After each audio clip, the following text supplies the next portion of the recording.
The dense mist of Earth's early morning clung to the trees like a second skin. Shayla of Varelia hovered just above the forest floor, her boots glowing faintly with anti-grav energy. Her long, iridescent braids swayed as she adjusted her scanner, blinking rapidly as it translated Earth's dense biological patterns. Plants, animals, bacteria, it was all here, teeming and wild. But none of it matched the anomaly she was sent to observe. A ripple of movement on her left triggered her triocular vision. She turned, sensors alert.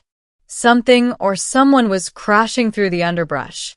Moments later, a figure burst into view, a human male, running, bleeding, frantic. He glanced behind him. "No, no, no, come on," he shouted. Then it happened. His foot caught on a root. His body pitched forward, twisting midair before he slammed into the rocky ground with a sickening crunch. Shayla's eyes widened. Her translator struggled with his curse words, but the pain in his voice didn't need translation. She floated closer, hands raised. "Stay still. You're injured very badly." He was lying on his back now, one arm bent the wrong way, his leg twisted grotesquely. Blood pooled beneath him. Human bodies were notoriously fragile. This much damage should have rendered him unconscious. Or worse. But he was conscious. In fact, he was smiling at her. "You're not from around here, are you?" he asked through gritted teeth. What?" Shayla's mind raced. He looked up at the sky, exhaled sharply, then said, "Okay, don't freak out." Shayla started to speak again, but her voice died in her throat. His arm, the one that had been clearly broken, was moving. Bones realigned under torn flesh, the skin visibly stretching and reforming over the damage. His leg cracked and rotated unnaturally until it straightened with a horrible pop. Muscles reattached. Tendons slithered back into place like living wires. "Wah!" Shayla gasped. He arched his back once, grunted, and then went still. Seconds passed. Then he stood up. "No," she whispered. "No. That's impossible. Your bones were." Her voice faltered. She staggered backward, overwhelmed by the unnatural sight of self-healing flesh and bone. Her internal temperature spiked, her neural core overloaded, and her last conscious thought was, "This shouldn't be happening." Then everything went black. When Shayla awoke, it was to the smell of smoke and the warmth of a fire. She was lying on a pile of furs inside a wooden shelter, soft flickers of light dancing across the wooden beams above. "Hey," a voice said gently. She sat up too fast, nearly knocking into the man who had apparently carried her here. He was crouching beside her, a mug of steaming liquid in his hand. "Take it easy," he said. "You fainted." You repaired your body," she said, blinking at him. "That isn't normal for your species." He grinned. "You caught that, huh?" Shayla narrowed her eyes. "Explain." "Name's Jack," he said, sitting cross-legged. "Used to be human. Still mostly am. Got hit by an IED in Syria 10 years ago.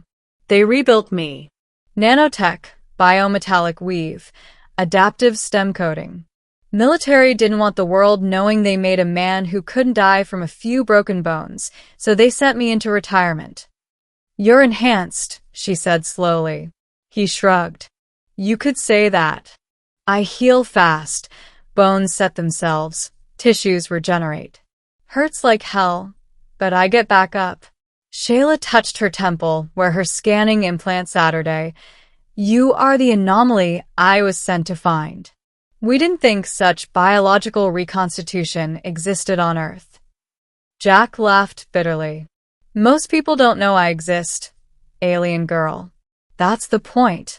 She looked at him more closely now. He was in his early 30s, dark hair streaked with gray, eyes sharp but kind. The faint glow under his skin gave away the nanites humming through his blood.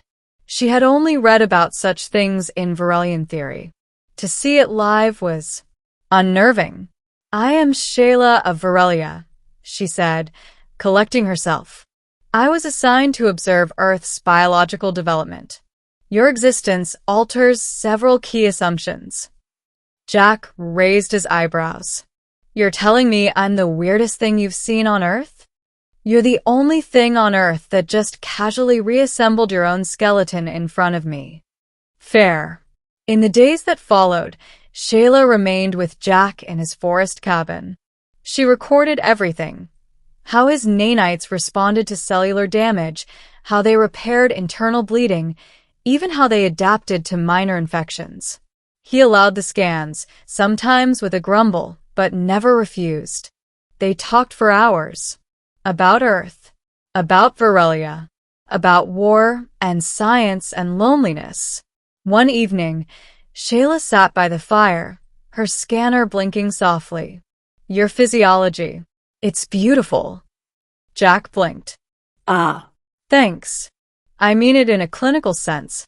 Varelians theorized regenerative nanite integration was possible, but we never perfected it. We always feared what it might do to the mind. The pain of rebuilding. The psychological toll." Jack stared into the fire. "It takes a piece of you, sure. But if you've already lost enough pieces, what's one more?" Shayla looked at him, something tightening in her chest. "Do you feel pain?" "Every time. When I heal, it's like getting reborn through fire." She swallowed. "Why endure that?" "Because people still get hurt. Someone needs to be around to help." "I can survive things no one else can. So I keep getting back up." She looked away, pretending to examine her scanner. But in truth, she didn't know what to say to that kind of strength. Weeks passed. Shayla stopped sending daily logs to her ship. Her mission became less about observing Earth's biology and more about observing him, the man who could break and rebuild again and again without ever hardening his heart. She began to understand something more human than she expected: resilience, Pain. Hope. and connection. They stood on the edge of the cliff one night, looking out at the valley. The stars glowed faint behind a layer of clouds. Jack stood beside her, arms crossed, the wind tugging at his coat. "You'll leave soon, won't you?" he asked quietly. "My people will come looking eventually." Jack nodded. "Figures. I'm used to people leaving." She turned to him. "I don't want to." He looked at her, then really looked. "You saw me at my worst," he said. "Bones broken, blood everywhere. And you stayed." "You fixed yourself," she whispered. "I just fainted like a coward." Jack laughed softly. "You fainted because your mind wasn't ready. You stayed because your heart was." Silence stretched. Then she stepped closer. "There are protocols, Jack. I'm not supposed to get involved." I'm not supposed to form bonds, then break the rules. I break bones every other day." She smiled, a slow, shimmering thing. "And yet you always heal." "So will you," he whispered. The extraction beacon blinked red on Shayla's wrist the next morning. They stood at the clearing where her ship would descend. Mist clung to the trees again, like it had on the day they met. "You sure?" Jack asked. She didn't hesitate. "Yes." He nodded. "Then let's go see the stars." The ship broke through the clouds, engines humming. The ramp extended. She held out her hand. He took it. And together, they stepped into the unknown, two beings from different worlds, both broken in their own ways, but whole when they stood side by side.